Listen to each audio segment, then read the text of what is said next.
베네수엘라. 하룻밤 사이에 사라진 대통령. 2026년 1월 3일 새벽 2시. 베네수엘라의 수도 카라카스의 밤은 여느 때와 다름없이 무겁고 정적에 잠겨 있었습니다. 도시를 짓누르는 특유의 습한 공기와 간간이 들려오는 먼 곳의 개 짖는 소리만이 이 거대한 정막을 채우고 있었죠. 하지만 그 평범한 고요함은 이내 비현실적인 기계음으로 인해 산산조각이 납니다. 저 멀리 바다 건너에서 날아온 여러 대의 헬리콥터가 내뿜는 날카로운 로터 소리. 그것은 단순히 기계의 소음이 아니라 한 시대가 완전히 끝났음을 알리는 거대한 장송곡이었습니다. 미국 특수작전 사령부가 진두지휘한 이른바 절대결의 작전. 목표는 단 하나였습니다. 지난 13년간 베네수엘라를 철권 통치해온 니콜라스 마두로 대통령을 생포하는 것이었죠. 미군 델타포스와 해군 네이비실은 어둠을 틈타 대통령궁 미라플로레스와 외곽에 숨겨진 그의 안전가옥을 동시에 타격했습니다. 첨단 야간 투시경과 스텔스 기술로 무장한 미군은 베네수엘라의 방공망을 유령처럼 통과했습니다. 작전은 짧고도 강렬했습니다. 마두로를 지키던 최정예 경호대조차 현대전에 압도적인 기술력과 정보력 앞에서는 속수무책이었습니다. 작전 개시 단 30분 만에 베네수엘라의 절대 권력자는 잠옷차림이나 다름없는 초라한 모습으로 수갑이 채워진 채 검은색 군용 헬기에 실렸습니다. 그가 향한 곳은 늘 그래왔던 카라카스의 관저가 아닌 대서양 너머 차가운 콘크리트 벽이 기다리는 뉴욕의 연방법원이었습니다. 하룻밤 사이에 한 나라의 국가 원수가 실시간으로 압송되는 이 장면은 전 세계에 엄청난 충격과 함께 묘한 긴장감을 안겼습니다. 날이 밝자 전 세계의 뉴스는 이 믿기지 않는 사건으로 도배되었습니다. 백악관은 짧고 간결한 성명을 발표했습니다. 정의는 실현되었으며 베네수엘라를 고통스럽게 했던 독재와 마약 테러리즘의 시대는 이제 끝났다라고 말이죠. 하지만 이 뉴스 뒤에는 수많은 의문이 남습니다. 도대체 무엇이 세계 최강대국 미국으로 하여금 다른 나라의 수장을 직접 생포해오는 이런 전례 없는 선택을 하게 만들었을까요? 단순히 인권과 민주주의를 회복하기 위해서였을까요? 아니면 그들이 검은 황금이라 부르는 석유를 둘러싼 거대한 국제 정치 체스판의 마지막 승부수였을까요? 베네수엘라는 축복받은 땅이었습니다. 사우디아라비아를 능가하는 세계 1위의 석유 매장량. 땅을 파내기만 하면 검은 돈이 쏟아지던 그 황금의 땅은 어쩌다가 국민 800만 명이 굶주림을 견디다 못해 목숨을 걸고 국경을 넘어야 하는 지옥이 되어버린 것일까요? 한때 남미에서 가장 풍요로웠던 나라가 왜 이제는 미국의 경제보호령이나 다름없는 처지로 전락하게 되었을까요? 이것은 단순히 한 독재자의 비참한 몰락에 대한 이야기가 아닙니다. 석유라는 축복이 어떻게 한 국가를 파멸시키는 저주로 변했는지에 대한 잔혹한 기록입니다. 이제 그 진실 속으로 깊이 들어갑니다. 황금시대. 걔도 달러를 물고 다녔다. 우리가 방금 목격한 2026년의 비극적인 급습을 온전히 이해하기 위해서는 이 나라의 역사가 가장 찬란하게 빛나던 시절로 시간을 되돌려야 합니다. 지금은 굶주림과 극심한 혼란의 대명사가 되었지만 1970년대 베네수엘라는 명실상부한 남미의 보석이자 모든 이웃 국가의 동경 대상이었습니다. 당시 베네수엘라는 단순히 잘 사는 나라 정도가 아니었습니다. 중동의 사우디아라비아보다 더 많은 석유가 땅 밑에 잠들어 있다는 사실이 확인되면서 전 세계의 자본과 시선이 이 축복받은 땅으로 무섭게 빨려 들어오기 시작했습니다. 당시 수도 카라카스의 거리는 풍요로움 그 자체였습니다.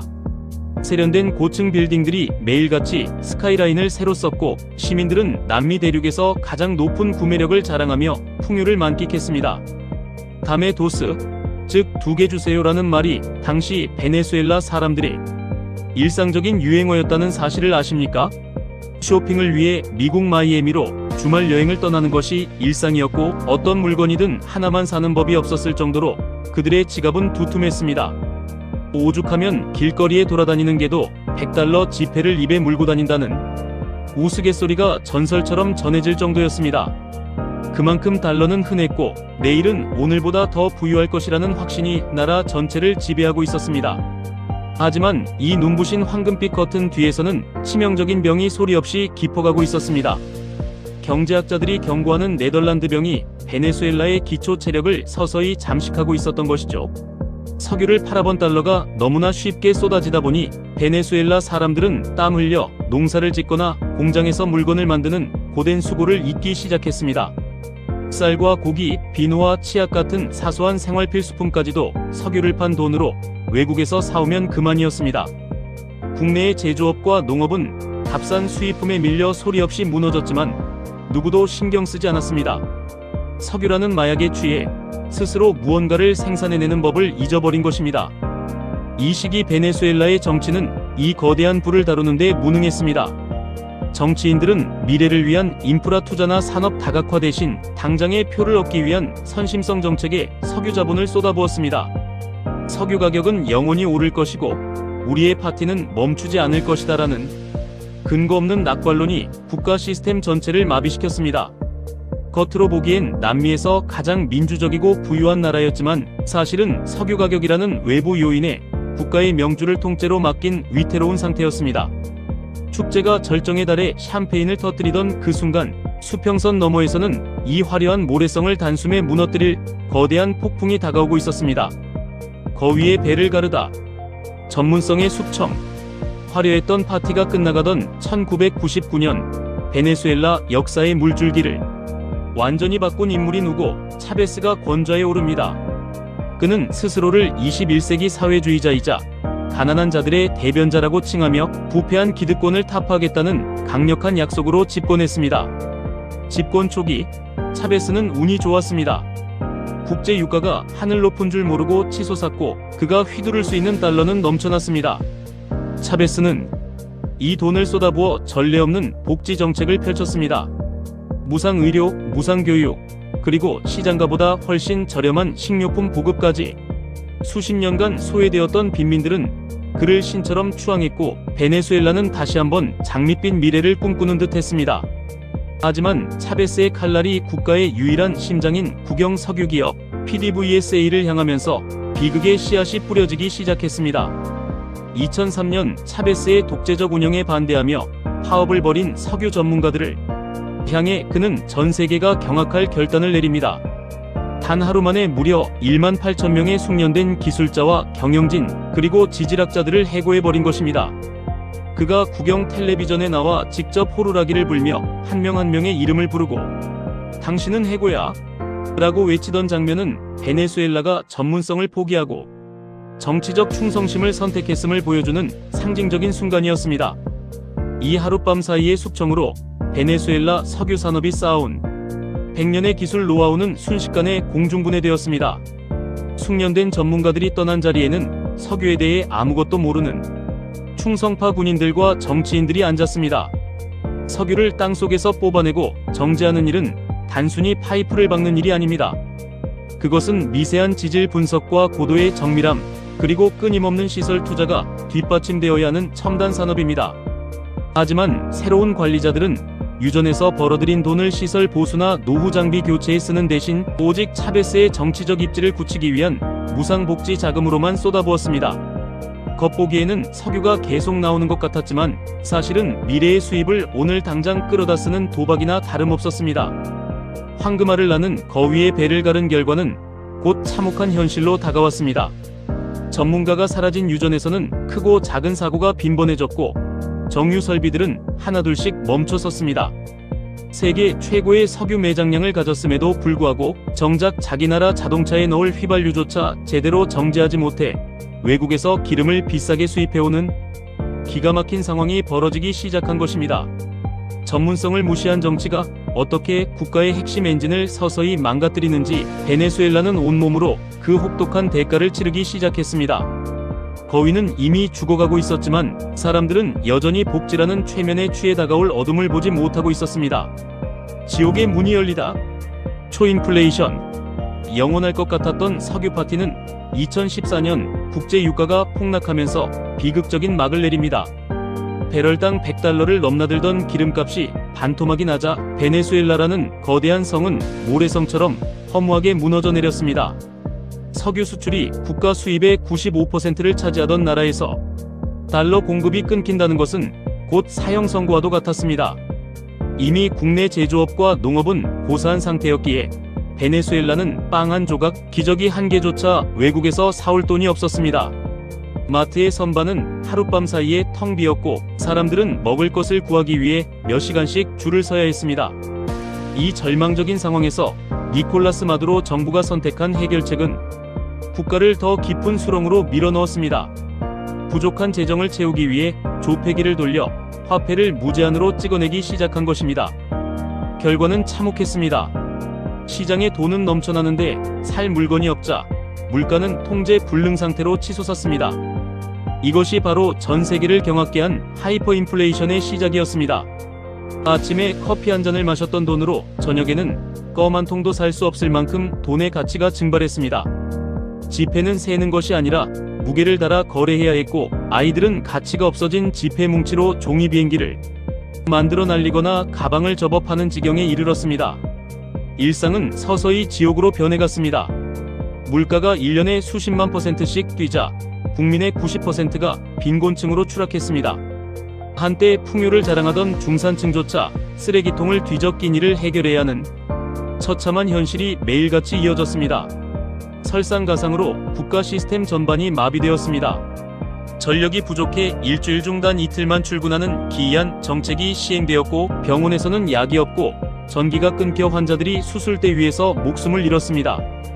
국가라는 거대한 기계가 기름이 떨어져 멈춰버린 것이 아니라 잘못된 설계와 운영으로 인해 안에서부터 녹아내린 것입니다. 결국 굶주림과 절망을 견디다 못한 사람들은 정든 고향을 등지기 시작했습니다. 무려 800만 명에 달하는 사람들이 가방 하나만 맨 채 국경을 넘었습니다. 이는 현대사에서 전쟁 중이 아닌 국가가 겪은 최대 규모의 난민 사태였습니다. 한때 남미의 희망이었던 베네수엘라는 이제 가장 위험한 나라이자 실패한 국가의 대명사가 되었습니다. 마두로 정권은 군대를 동원해 시민들의 분노를 억눌렀지만 배고픔보다 강한 권력은 없었습니다. 이 처참한 몰락은 베네수엘라 내부만의 문제가 아니라 곧 거대한 국제정세의 폭풍을 불러오는 도화선이 되었습니다. 새로운 질서, 미국의 귀환과 5일 딜. 2026년 1월 마두로 대통령이 뉴욕으로 압송된 직후 베네수엘라는 거대한 권력의 진공 상태에 빠졌습니다. 하지만 미국은 이 혼란이 길어지도록 내버려 두지 않았습니다. 트럼프 행정부는 기다렸다는 듯이 베네수엘라 재건 특별위원회를 가동했고 이는 단순히 민주주의를 회복하는 차원을 넘어선 거대한 전략적 움직임이었습니다. 미국이 이토록 신속하고 강력하게 움직인 배경에는 전 세계 에너지 패권을 둘러싼 냉혹한 계산이 깔려 있었습니다. 중동과 우크라이나의 정세가 불안정한 상황에서 미국은 자국에서 가장 가까운 곳에 위치한 세계 최대의 석유 매장지를 다시 안정적인 공급망 안으로 끌어들여야만 했습니다. 미국이 내놓은 해결책은 이른바 5일 딜 더 5일 딜이라 불리는 파격적이고도 강제적인 경제 협약이었습니다. 협약의 골자는 명확했습니다. 베네수엘라의 가동이 중단된 유전에 미국의 자본과 기술을 즉각 투입하여 생산량을 회복시키되 여기서 생산된 석유는 전량 미국과 그 우방국의 시장가로 판매한다는 것이었습니다. 그리고 그 판매 대금은 베네수엘라 정부의 손에 직접 쥐어주는 대신 미국이 관리하는 특수계좌에 예치되었습니다. 이 돈은 오직 미국산 식량, 의약품, 그리고 사회 인프라 재건 장비를 구매하는 데만 사용될 수 있도록 설계되었습니다. 사실상 베네수엘라의 석유 주권과 경제 운영권을 미국이 통째로 관리하는 경제보호령의 시대가 열린 것입니다. 카라카스 시내의 풍경은 하룻밤 사이에 변하기 시작했습니다. 텅 비어있던 마트 선반에는 메이드 인 USA가 선명하게 박힌 밀가루와 우유, 통조림들이 가득 찼습니다.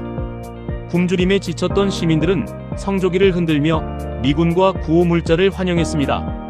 적어도 이제는 굶지 않아도 된다는 안도감이 도시를 지배했습니다. 고장난 채 방치되었던 발전소들이 미국 기술자들에 의해 다시 돌아가기 시작했고 몇 년 만에 밤거리에 가로등이 켜졌습니다. 사람들은 이를 제2의 해방이라 불렀습니다. 하지만 화려한 불빛 아래에서 어떤 이들은 우려 섞인 시선을 보냈습니다. 독재자의 사슬에서 벗어난 대가가 국가의 자원 주권을 통째로 넘겨준 것이 아니냐는 뼈아픈 질문이었습니다. 현재 베네수엘라는 델시 로드리게스 부통령을 중심으로 한 임시 정부가 운영되고 있지만 실질적인 결정권은 워싱턴에서 나온다는 것이 국제사회의 공통된 시각입니다. 미국은 석유 생산 시설 복구를 위해 수십 년간 이어온 경제 제재를 선택적으로 해제했고, 셰브론과 같은 미국의 거대 에너지 기업들이 다시 베네수엘라 땅에 깃발을 꽂았습니다. 이는 21세기판 마셜 플랜일까요? 아니면 자원을 노린 세련된 형태의 약탈일까요? 분명한 것은 베네수엘라가 지난 25년간의 고립과 몰락을 끝내고 다시 세계 경제 체제의 톱니바퀴 속으로 강제로 편입되었다는 사실입니다. 이제 베네수엘라는 이전과는 전혀 다른 미국이 설계한 새로운 운명의 길 위에 서 있습니다. 에필로그. 우리에게 남긴 교훈. 이제 베네수엘라의 긴 밤은 끝을 향해 가고 있습니다. 마두로라는 독재의 사슬은 끊어졌고, 미국이 주도하는 새로운 경제 질서 아래에서 마트의 선반은 다시 채워지고 멈췄던 공장들이 돌아가기 시작했습니다. 하지만 우리는 이 드라마틱한 반전 뒤에 숨겨진 뼈아픈 진실을 직시해야 합니다. 한때 사우디아라비아보다 더 부유한 미래를 꿈꿨던 나라가 왜 스스로의 힘이 아닌 타국의 군사작전과 경제적 통제 하에서야 비로소 숨을 쉴 수 있게 된 것일까요? 베네수엘라의 지난 30년은 단순히 먼 나라의 비극이 아니라 자원을 가진 모든 국가, 그리고 번영을 꿈꾸는 모든 공동체에 던지는 서늘한 경고장입니다. 가장 먼저 우리가 배워야 할 교훈은 축복이 독이 될 수 있다는 사실입니다. 세계 1위의 석유 매장량은 베네수엘라의 신이 내린 축복이었지만, 그들은 그 축복에 취해 미래를 설계하는 법을 잊었습니다. 석유라는 손쉬운 수입에 의존해 제조업과 농업을 스스로 파괴한 결과는 참혹했습니다. 국가의 기초 체력을 기르지 않고 외부 요인인 유가에만 모든 운명을 맡긴 경제는 모래 위에 쌓은 성과 같았습니다. 진정한 국가의 부는 땅 밑에 묻힌 자원이 아니라 그 자원을 효율적으로 관리하고 산업의 다양성을 키워낼 수 있는 건강한 시스템과 국민의 지혜에서 나온다는 것을 베네수엘라는 온몸으로 증명했습니다. 또한 전문성을 무시한 정치가 어떻게 국가의 심장을 멈추게 하는지도 목격했습니다. 차베스와 마두로는 정치적 충성심을 전문성보다 앞세웠습니다.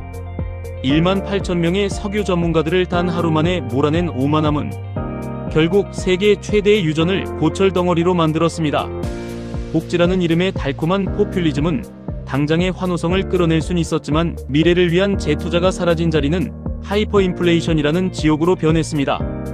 전문성이 거세된 정치는 결국 국가를 파멸로 이끄는 가장 빠른 길임을 우리는 잊지 말아야 합니다. 이는 우리 사회의 수많은 의사결정 과정에서 전문성과 합리성이 왜 그토록 중요한지를 다시금 일깨워줍니다.